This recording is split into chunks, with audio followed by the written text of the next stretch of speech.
नमस्कार दोस्तों, आजकल मैं एक्सप्लेन कर रहा हूँ don't come home web series को, जिसके पहले एपिसोड का वीडियो चैनल पर अपलोड हो चुका है। प्ले बुक का लिंक आपको डिस्क्रिप्शन बॉक्स में मिल जाएगा। अगर अभी तक आपने एपिसोड 1 नहीं देखा है तो उसे जरूर देख लें, और वीडियो में आगे बढ़ने से पहले चैनल को सब्सक्राइब कर लें और बेल आइकन को प्रेस कर लें। तो आज हम एक्सप्लेन करने वाले हैं एपिसोड 2 को। एपिसोड 1 के लास्ट में देखा था वारी की बेटी मिन अपने कमरे से गायब हो जाती है, तो वारी मिन को घर में हर जगह ढूंढती है और फिर घर के बाहर जंगल में जाकर ढूंढती है, लेकिन उसे मिन कहीं भी नहीं मिलती। तो वारी पुलिस को कॉल करती है। अब हम एक लेडी इंस्पेक्टर को देखते हैं जिसका नाम फ है। वह अभी प्रेग्नेंट है, लेकिन फिर भी अभी वो अपनी ड्यूटी कर रही है। जब वह वारी से मिलती है तो वारी देखती है कि फ प्रेग्नेंट है और अकेली आई हुई है। तो फ बोलती है बाकी टीम जल्द ही यहाँ आ जाएगी। अब फ वारी के घर के अंदर जाती है और घर में घुसने से पहले वो देखती है घर के बाहर 2 जूते रखे हुए थे, एक छोटी बच्ची के और बाकी एक वारी के। वो उसका फोटो क्लिक करती है।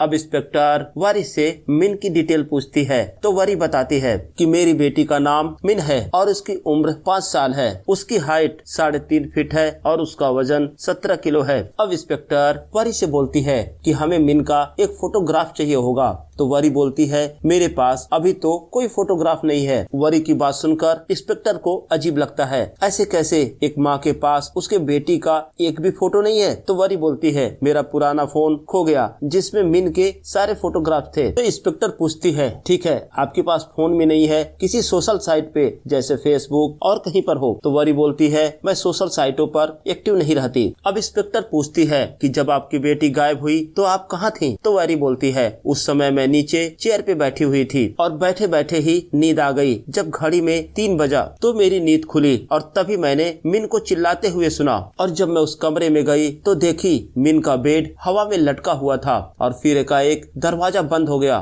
उसके बाद मिन अपने कमरे से गायब हो गई। वहीं जब इंस्पेक्टर की नजर घड़ी पर पड़ती है तो देखती है घड़ी तो बंद थी। तो इंस्पेक्टर बोलती है इसका मतलब मिन कब गायब हुई एग्जैक्ट टाइम हमें नहीं पता। जब इंस्पेक्टर उस कमरे में जाती है तो देखती है कमरे की हालत बहुत ही बुरी थी। बेड टूट चुका था और सामान बिखरे हुए थे। अब इंस्पेक्टर मिन के पूरे कमरे को अच्छे से चेक करती है, लेकिन उसे वहाँ कोई भी ऐसा क्लू नहीं मिलता जिससे वो समझ सके कि इतनी छोटी बच्ची इस कमरे के बाहर कैसे जा सकती है। कमरे की हाइट काफी ऊंची थी जिसकी वजह से वो विंडो से भी बाहर नहीं जा सकती थी। अब हम देखते हैं इंस्पेक्टर की बाकी टीम भी वहाँ आ जाती है। तभी इंस्पेक्टर की नजर बाहर के छोटे रूम पर पड़ती है। वो वारी से पूछती है कि वो क्या है। तो वारी बताती है वो जनरेटर रूम है। जब इंस्पेक्टर और उसकी टीम जनरेटर रूम को खोलती है तो जनरेटर को देखकर सरप्राइज रह जाते हैं, क्योंकि वहाँ बहुत बड़ा जनरेटर लगा था और वारी का घर उसके अकॉर्डिंग बहुत छोटा था।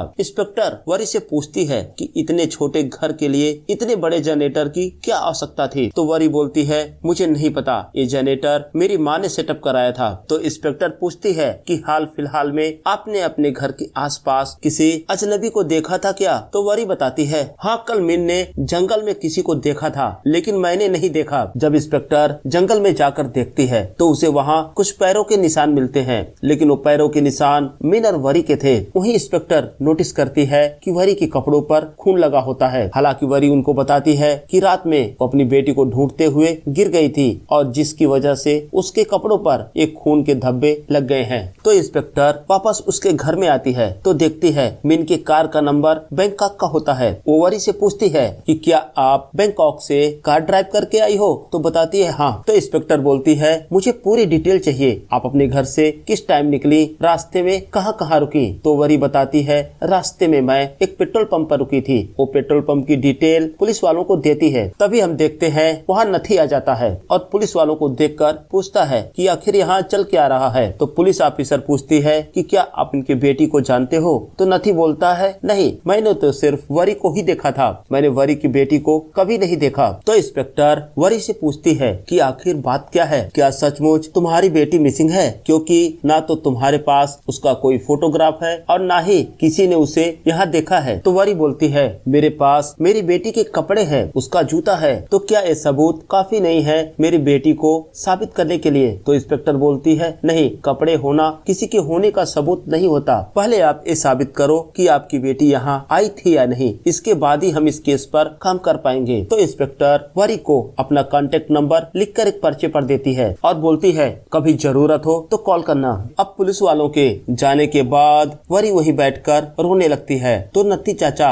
उसके पास आता है और उससे पूछता है कि बेटी कोई हेल्प चाहिए क्या। तो वरी बोलती है चाचा आपको मुझ पर विश्वास तो है ना। तो बोलता है बिल्कुल, एक काम करता हूँ, मैं आसपास पता करता हूँ क्या किसी ने किसी नई बच्ची को यहाँ देखा है क्या। अब सीन शिफ्ट होता है और दूसरी तरफ हम इंस्पेक्टर को देखते हैं। वो अपने ऑफिस में बैठी होती है, तभी वो अपने सहयोगी यौन को बुलाती है और उससे बोलती है कि हमें एक बार उस पेट्रोल पंप पर जाके जरूर चेक करना चाहिए। हो सकता है वो औरत सच बोल रही हो और सचमुच उसकी बेटी मिसिंग हो। अगर हमने अभी चेक नहीं किया तो बाद में प्रॉब्लम हो जाएगी। तो यौन बोलता है कि आपको उसकी बातों पर यकीन है क्या। वो बोलती है कुछ बातें तो उसकी बहुत ही अजीब हैं। जैसे उसने बोला कि बेड हवा में झूल रहा था, ये कैसे पॉसिबल हो सकता है, लेकिन फिर भी हमें एक बार चेक तो करना ही चाहिए। अब वो दोनों उस पेट्रोल पंप पर पहुंचते हैं जहां पर उस रात वरी ने पेट्रोल भरवाया था। वो दोनों वहां का सीसीटीवी फुटेज भी चेक करते हैं और उस लड़के से मिलते हैं जो उस रात उस पेट्रोल पंप पर ड्यूटी पे था।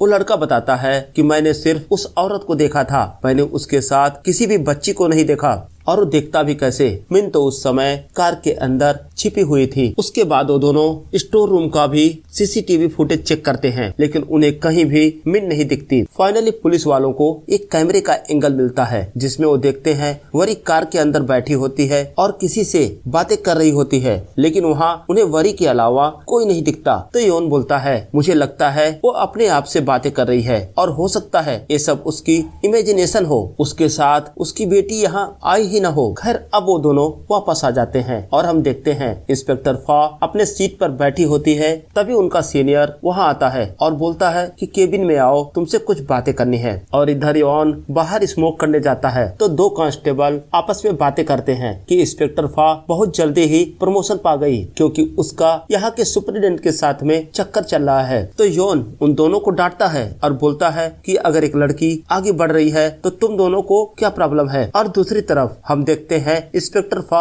अपने सीनियर से मिलती है तो सुपरिटेंडेंट पूछता है कि आजकल तुम किन केसेस पे काम कर रही हो। तो फा बोलती है ऐसे ही छोटे मोटे कुछ केसेस हैं। तो बोलता है अगर तुम चाहो तो छुट्टी लेकर घर पर अब आराम कर सकती हो, लेकिन फा मना कर देती है। वो बोलती है अभी मुझे छुट्टी की कोई जरूरत नहीं है। अब फा दोबारा अपने कंप्यूटर पर वरी के बारे में चेक करती है तो देखती है कि सचमुच वरी की एक 5 साल की बेटी है। तो फा यौन को बुलाती है और उसको बताती है कि वरी सही बोल रही है, उसकी एक बेटी भी है। तो यौन बोलता है लेकिन हमें नहीं पता वो अपनी बेटी को लेकर यहाँ आई थी या नहीं। तो फा बोलती है हो सकता है वो लेकर आई हो, लेकिन हो सकता है सीसीटीवी में उसकी बेटी कैप्चर ना हुई हो। अब वो कैमरे में खींचे हुए फोटोग्राफ देखती है, तभी उसकी नजर नथी पर पड़ती है। तो यौन से बोलती है कि हमें नथी से भी एक बार पूछताछ करनी ही चाहिए क्योंकि वरी के घर के आसपास अगर किसी का घर है तो नथी का है। वो लोग नथी से मिलने जाते हैं। तो फा देखती है एक कमरे में ढेर सारा केमिकल रखा होता है। तो यौन बोलता है ये केमिकल रबर को ड्राई करने के लिए इस्तेमाल किए जाते हैं। अब वो लोग नथी से पूछताछ करते हैं। जब फा नथी से पूछती है कि तुम्हारा वरी के परिवार से क्या संबंध है, तो नथी बताता है कि बहुत साल पहले मैं वरी की माँ का ड्राइवर हुआ करता था, लेकिन जब वो लोग बैंकॉक शिफ्ट हो गए तब से मैं उनके घर की देखभाल करता हूँ। तो पुलिस ऑफिसर पूछता है कि वो लोग बैंकॉक कब शिफ्ट हुए थे। तो बोलता है करीब 30 साल पहले की बात होगी, तब वरी एक छोटी बच्ची थी। तो पुलिस वाले की नजर वहीं रखे एक एल्बम पर जाती है। जब वो लोग एल्बम को देखते हैं तो देखते हैं पहले नथी की आंख सही थी। वो उससे पूछते हैं कि तुम्हारी ये आंख कब खराब हुई। तो बताता है ये बहुत पहले की बात है, तब वरी की माँ यहीं पर रहती थी। एक दिन उनके घर में एक पागल औरत घुस आई, लेकिन मैंने उसे पकड़ लिया, लेकिन उस औरत ने मेरे आंख में कांच का टुकड़ा घुसेड़ दिया और जिसकी वजह से मेरी आंख खराब हो गई। तो पुलिस ऑफिसर पूछता है कि क्या वो औरत पकड़ी गई। तो नथी बोलता है उसकी जरूरत ही नहीं पड़ी, उसी दिन वो दूसरे फ्लोर से गिरकर मारी गई। लेकिन किसी को ये नहीं पता था कि औरत कहाँ से आई थी, शायद वो पागल थी। और उस हादसे के बाद से ही वरी की माँ इस जगह को छोड़कर बैंकॉक चली गई थी। पुलिस वालों को उसी एल्बम में एक छोटी बच्ची का भी फोटो मिलता है। और दूसरी तरफ हम वरी को देखते हैं। वो स्टडी रूम की सफाई कर रही होती है। तभी उसे एक अलमीरा में एक छोटी बच्ची और एक आदमी का फोटो मिलता है और तभी उसे पुलिस ऑफिसर का कॉल आता है और उसे थाने बुलाया जाता है पूछताछ के लिए। जब वो थाने पहुंचती है तो देखती है नत्थी चाचा पहले से ही वहाँ बैठा होता है। तो पुलिस ऑफिसर वरी से पूछते हैं कि क्या सचमुच आप अपनी बेटी को लेकर बैंकॉक से यहाँ आई थी? तो वरी बोलती है हाँ। तो पुलिस ऑफिसर सीसीटीवी फुटेज से लिए गए स्क्रीनशॉट को उसके सामने रखते हैं और पूछते हैं अब बताओ कार में तुम्हारी बेटी कहाँ है? तो बोलती है बैक सीट पर। तभी पुलिस वाला स्टोर के फ्रंट कैमरे का सीसीटीवी फुटेज उसे दिखाता है जिसमें वरी कार में अकेली दिख रही थी। तो पूछता है अब बताओ तुम्हारी बेटी कहाँ है? वो तो हमें बैक सीट पर भी नहीं दिख रही। अब हम देखते हैं वरी घबराने लगती है। तो पुलिस ऑफिसर अपने फाइल से एक फोटोग्राफ निकालती है और वरी से पूछती है पहचानो और बताओ ये कौन है? हम देखते हैं वो मिन का फोटोग्राफ होता है, लेकिन देखने में वो फोटोग्राफ काफी पुराना लग रहा था और सबसे बड़ी बात वो फोटोग्राफ पुलिस वालों को कहाँ से मिला? तो वरी बोलती है हाँ ये मेरी बेटी मिन है। तो पुलिस वाले बोलते हैं नहीं ये आपकी बेटी नहीं हो सकती क्योंकि ये आपके बचपन की फोटो है और ये फोटोग्राफ उन्हें नथी के एल्बम से मिला था जो कि 30 साल पहले खींचा गया था। अब वरी और भी ज्यादा घबरा जाती है। अब पुलिस वाले वरी से पूछते हैं आप हमें ये बताओ कहीं आपने अपनी बेटी के साथ कुछ किया तो नहीं है? अब सीन फ्लैशबैक में चला जाता है और हम देखते हैं वरी अपने हस्बैंड के ऊपर गन पॉइंट करती है और उसे डराने के लिए एक गोली चलाती है। गोली उसके हस्बैंड के बगल से